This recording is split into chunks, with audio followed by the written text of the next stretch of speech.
एक बार एक शहर में दो दोस्त रहते थे।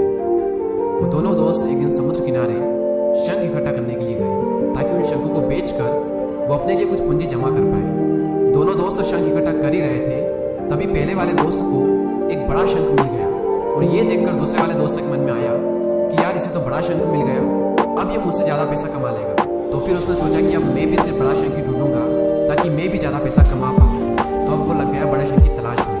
उसने खूब ढूंढा, खूब मेहनत की, लेकिन फिर भी उसे बड़ा शंख हासिल नहीं हुआ। और उस बड़े शंख के चक्कर में उसे जितने भी छोटे छोटे शंख मिलते उन सारे शंखों को उठा करके फेंक देता, क्योंकि उसके दिमाग में वो बड़ा शंख था कि मुझे किसी भी हालत में वो बड़ा शंख चाहिए ताकि मैं थोड़े ज्यादा पैसे कमा पाऊँ। तो बड़े शंख की तलाश में दोपहर से शाम हो गई, शाम से रात हो गई, तो ना तो उसे बड़ा शंख मिला और बल्कि जो छोटे छोटे शंख उसे मिले थे उन शंखों को भी उसने फेंक दिया। तो उसके हाथ में कुछ नहीं आया।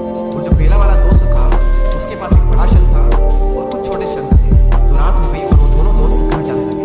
तो घर जाते वक्त पहला वाला जो दोस्त था उसने अपने शंख बेच दिए।